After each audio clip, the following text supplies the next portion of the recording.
Assalamualaikum warahmatullahi wabarakatuh. Bertemu lagi dengan gua Pragos di channel Refocus.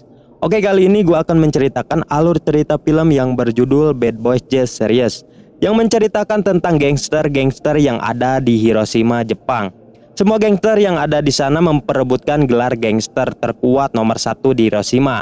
Meski film ini lebih menceritakan tentang seorang pria culun yang datang di tengah pertarungan antar gangster itu. Oke, jangan lupa siapkan dulu udut dan kopainya cuy. Kita gas.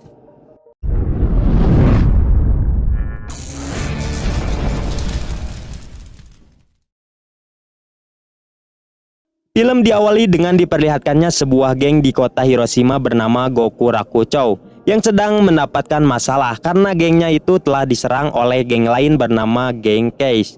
Tapi ternyata penyebab Case menyerang Gokuraku karena pemimpin geng Gokuraku bernama Toshi yang telah menyerang terlebih dahulu. Tapi orang terkuat nomor 2 di geng Gokuraku bernama Yoji tidak mengetahui masalah itu. Ia lalu ngebacot kepada bosnya dan meminta penjelasan kenapa geng mereka diserang. Setelah dijelaskan panjang lebar, ia pun langsung memarahi Toshi karena telah nekat menyerang geng lain. Yang ternyata alasan Toshi nekat melakukan itu karena ia ingin geng Gokuraku menjadi geng terkuat di Hiroshima. Dan bisa kita ketahui Yoji memiliki 2 pengikut setia, yaitu Eiji dan Hisao. Di tempat lain kita diperkenalkan dengan seorang pria culun bernama Kiriki Tsukasa yang sedang dipajak oleh segerombol berandalan. Tapi tiba-tiba datang Yoji yang membantu Tsukasa dan membuat para berandalan itu pun langsung kabur setelah mengetahui Yoji dari geng Gokuraku. Tapi Tsukasa harus merelakan barangnya yang telah diambil oleh berandalan itu. Padahal barang itu akan ia diberikan kepada seorang cewek bernama Kumi yang sedang ada di seberang jalan. Tidak lama kemudian Kumi pun berlari karena ada sekelompok gangster yang mengejarnya. Melihat hal itu, Tsukasa pun mencoba untuk menyelamatkan Kumi, tetapi Yoji mencegahnya karena ia tidak mungkin melawan geng itu. Lalu Yoji membawanya ke kafe, yang dimana kita tahu kafe itu tempat kerjanya Kumi sekaligus tempat nongkrongnya Yoji and the gang. Di tengah obrolannya itu tiba-tiba Yoji mendapatkan telepon dan memberitahunya bahwa geng Gokuraku telah dibantai oleh geng Case. Mendengar hal itu, ia dengan cepat pergi ke markas besar geng Gokuraku untuk melihat keadaan anggotanya. Setelah melihat anggotanya yang babak belur, ia pun memutuskan untuk pergi ke markas geng Case untuk melakukan perdamaian dengan mereka agar tidak ada lagi peperangan. Tetapi Toshi melarangnya karena itu akan mencoreng nama baik geng Gokuraku. Karena Yoji yang selalu nurut dengan perintah Toshi, Eiji dan Hisa pun mulai kecewa dengannya. Mereka berdua pun menceramahinya agar Yoji berani bertindak dan menghentikan sifat songongnya Toshi. Keesokan harinya Tsukasa tidak sengaja melihat Yoji yang sedang mengulang di sisi jalan. Tapi ternyata di hadapan mereka berdua ada Kumi yang sedang dibawa oleh anggota geng Gokuraku. Tsukasa pun dengan cepat langsung mengejarnya untuk menyelamatkan Kumi meski sudah dicegah oleh Yoji. Di markas besar Gokuraku dengan polosnya Tsukasa menyuruh mereka untuk melepaskan Kumi, namun malah dibantai oleh anggota Gokuraku karena sudah berani masuk ke dalam markasnya. Dan Yoji yang berada di sana hanya bisa melihat dan tidak bisa melakukan apa-apa. Tapi tak disangka setelah Kumi ditampar oleh Toshi, tiba-tiba Tsukasa bangkit dan berubah seperti seorang iblis. Karena dengan mudahnya Tsukasa langsung membantai anak buahnya Toshi. Bahkan Yoji dan kedua temannya terkejut melihat hal itu. Karena Tsukasa yang terlihat culun ternyata bisa baku hantam dan membantai beberapa anggota Gokuraku. Dan saat Tsukasa akan diserang dari belakang, tiba-tiba Yoji dan kedua temannya langsung membantu Tsukasa. Dan akhirnya Yoji pun mulai berani melawan pemimpinnya sendiri demi menyelamatkan gengnya dari perpecahan. Dan langsung baku hantam squad versus RW.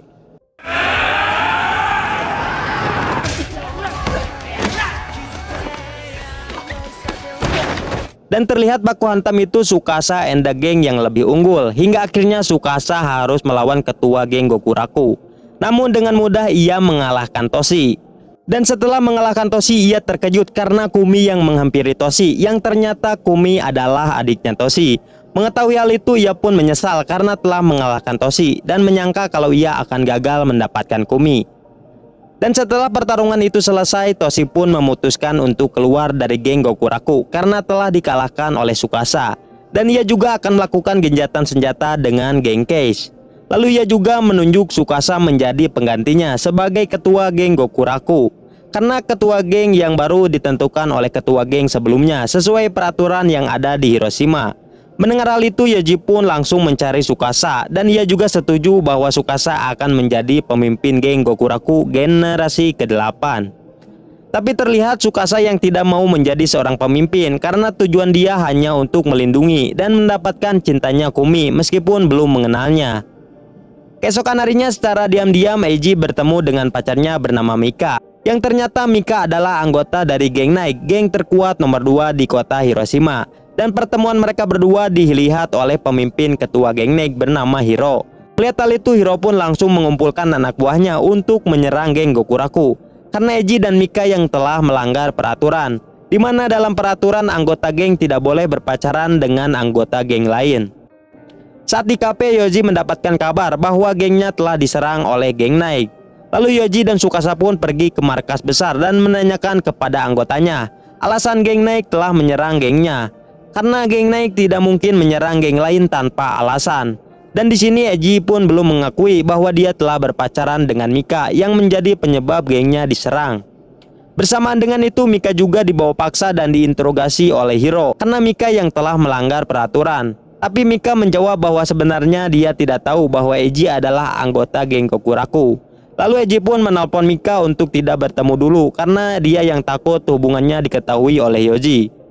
Tapi ternyata saat ia sedang menelpon, di belakangnya sudah ada Hisao yang mendengar obrolan mereka berdua.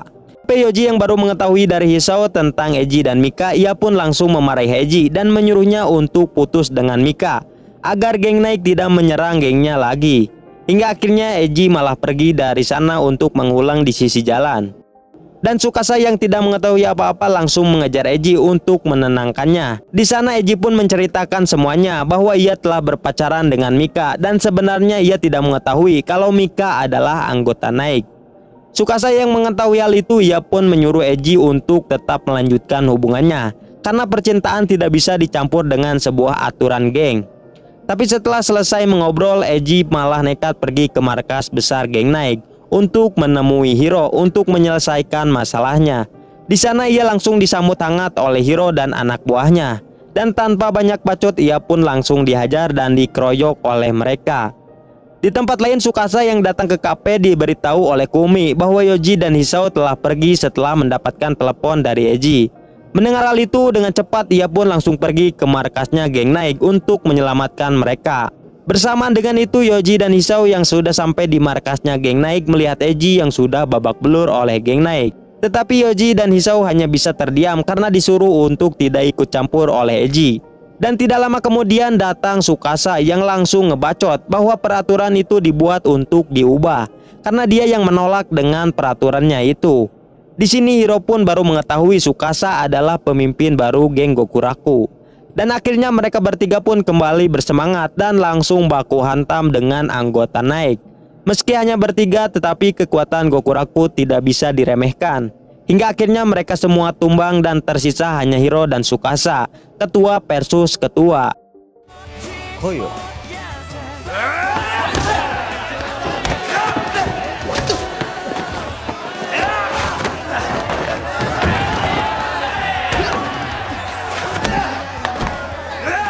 Terlihat pertarungan mereka berdua yang cukup sengit karena jika dilihat Hiro adalah orang terkuat kedua di Hiroshima. Namun hingga akhirnya Tsukasa mengeluarkan tonjokan ngajlengnya yang membuat Hiro kewalahan dan membuat Hiro sempoyongan dan satu kali tonjok aja bakal tumbang cuy. Namun itu tidak dilakukan oleh Tsukasa karena tiba-tiba ia malah menunduk dan memohon agar ia mengizinkan Eiji dan Mika tetap berpacaran. Padahal tinggal satajongan deui si Hiro pasti KO. Ditambah Eiji dan Mika yang sama-sama menunduk dan memohon juga agar hubungan mereka berdua tetap lanjut. Hingga akhirnya Hiro pun luluh dan mengizinkan mereka berdua berpacaran dan menghapus peraturannya itu khusus untuk kedua geng itu saja. Dan tak disangka kemenangan Tsukasa langsung tersebar cepat ke semua geng yang ada di Hiroshima, termasuk geng Beast, geng terkuat nomor 1 di Hiroshima yang dipimpin oleh orang yang bernama Dano. Dan geng Beast ini memiliki anggota 3.000 orang, ditambah lagi mereka yang ternyata sudah menaklukkan 6 geng dan resmi bergabung ke dalam geng Beast. Dan setelah Tsukasa mengalahkan Hiro, membuat geng Gokuraku kini menjadi geng terkuat nomor 2 di Hiroshima. Namun sama dengan sebelumnya, Tsukasa tidak memperdulikan hal itu dan tidak ingin disebut sebagai ketua geng Gokuraku. Lalu kita diperkenalkan dengan orang terkuat nomor 2 di geng Beast bernama Kazu, yang ternyata ia adalah sahabat SMP-nya Yoji. Lalu Kaori, pacarnya Dano, mengambil alih terlebih dahulu gengnya itu, karena Dano yang kini sering mengulang dan ingin pensiun dari Beast, karena sudah tidak ada lagi lawan yang bisa membuatnya bangkit lagi. Lalu Sakuragi, orang terkuat nomor 3, dengan pelontongnya ia berniat untuk membantai geng Gokuraku agar menjadi bagian dari Beast. Kaju yang mendengar hal itu langsung melarang Sakuragi yang seenak jidat menyerang geng lain tanpa alasan. Karena selain itu di Gokuraku Kaju mempunyai teman. Lalu ia pergi menemui Yoji dan mengajaknya mengobrol berdua. Di sana Kaju mengajak Gokuraku untuk bergabung dengan geng Beast. Karena Kaju yang bermaksud baik agar Yoji and the Gang tidak dibantai oleh geng Beast. Namun Yoji tidak menjawab itu karena Tsukasa yang harus menentukannya. Saat sampai di markas besar, mereka berempat melihat anggota gengnya babak belur karena dibantai oleh geng Beast. Di sini mereka berempat pun menyangka kalau Kaju telah menjebaknya. Dengan cepat Yoji pun menelpon Kaju dan memberitahu keadaan itu. Tapi ternyata Kaju tidak mengetahui hal itu, yang ternyata serangan itu dilakukan oleh Sakuragi dan anak buahnya. Mengetahui hal itu, Kaju pun langsung memarahi Sakuragi dan hampir saja baku hantam. Keesokan harinya Tsukasa and the Gang memutuskan untuk menolak bergabung dengan geng Beast karena mereka berempat yang tidak terima setelah anggotanya diserang oleh Beast. Tidak lama kemudian Erika, pacarnya Hiro, pun datang dan memperingatkan untuk tidak membuat masalah dengan geng Beast. Karena dulu juga Hiro pernah bentrok dengan geng Beast yang membuat gengnya malah dibantai habis oleh Dano. Dan Beast bukanlah lawan seimbang untuk Gokuraku. Di markas besar geng Beast, Kaju berpidato bahwa gengnya telah berhasil menguasai semua geng yang ada di Hiroshima. Tapi dengan pelontongnya Sakuragi langsung ngebacot dan ngebantah bahwa masih ada geng Gokuraku yang belum resmi bergabung. Kemudian ia pun mengajak anggota geng Beast untuk pergi membantai geng Gokuraku agar mau bergabung. Di tempat lain, Tsukasa dan Yoji yang sedang berjalan, tiba-tiba Yoji mendapatkan pesan dari Kaju yang mengajaknya bertemu di markas geng Beast. Dengan cepat Yoji pun langsung pergi ke sana. Tapi saat sampai di sana ternyata sudah ada Sakuragi dan anak buahnya yang menunggunya. Yang ternyata Yoji sudah dijebak oleh Sakuragi agar datang ke sana dengan mengambil HP-nya Kaju, dan mereka pun langsung menghajar dan mengeroyok Yoji hingga babak belur. Bersamaan dengan itu, Tsukasa yang menuju ke kafe tidak sengaja bertemu dengan Kaju. Lalu ia pun menanyakan tentang Yoji yang ingin bertemu dengannya. Namun Kaju tidak merasa memberi pesan kepada Yoji dan dengan cepat pergi ke markas Beast bersama Tsukasa. Dan saat sampai di sana, benar saja ternyata Yoji sudah babak belur oleh Sakuragi dan anak buahnya.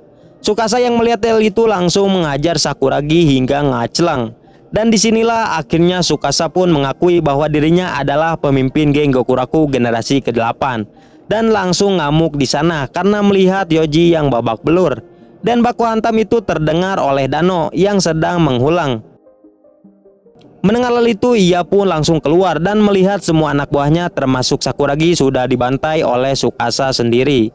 Bahkan Kaju yang melihat hal itu tidak menyangka Tsukasa yang terlihat culun bisa membantai anggotanya. Dan tanpa banyak bacot, Tsukasa pun langsung berlari dan mengeluarkan jurus andalannya, yaitu Nenggel Bari Ngajleng ke angan Dano. Meskipun sedikit terpental, namun pukulannya itu tidak membuat Dano terjatuh.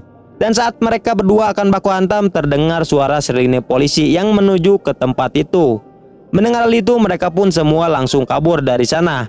Dan ternyata pukulan itu membuat Dano bangkit dan bergairah lagi untuk baku hantam. Dan kejadian itu membuat awal peperangan geng Beast dan Gokuraku dimulai. Di markas besar, Dano mengumpulkan semua pasukannya dan siap berperang dengan geng Gokuraku. Namun sebelum perang dimulai, Kaju menemui Yoji dan mengucapkan terima kasih kepada Tsukasa karena telah membuat Dano bangkit kembali.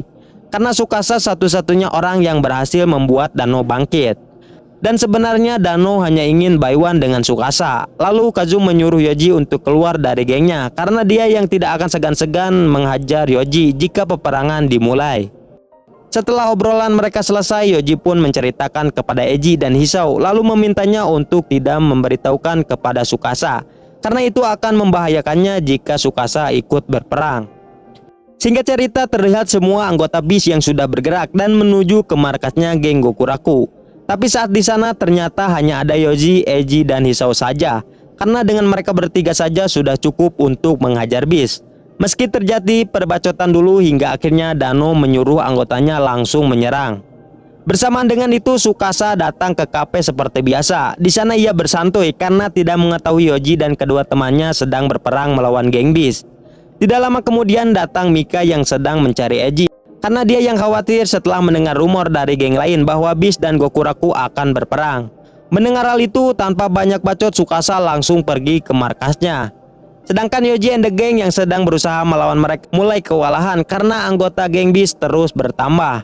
Tapi seketika pertarungan itu terhenti setelah Tsukasa datang ke sana.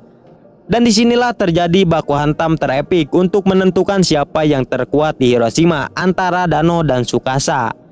Dalam pertarungan itu terlihat mereka berdua yang sama-sama kuat meski terlihat Dano sedikit lebih unggul. Tapi di tengah pertarungan itu saat Tsukasa dan Dano akan petenggel-tenggel, tiba-tiba Sakuragi menyerang Tsukasa dari belakang hingga terjatuh. Dano yang melihat hal itu langsung mengajar Sakuragi karena telah mengganggunya Baiwan dengan Tsukasa. Lalu Dano pun mengelurkan tangannya dan membantu Tsukasa berdiri, lalu meminta maaf karena Sakuragi yang berbuat kotor kepadanya. Dan suatu saat mereka akan kembali menyelesaikan masalahnya itu. Lalu Dano pun mengajak semua anggotanya untuk pergi dari sana. Ending yang mantap sekali. Ya meskipun belum ending ya kan, karena ini masih episode ketiga ya. Masih ada lagi episode selanjutnya cuy. Semoga bisa lebih seru dan menantang.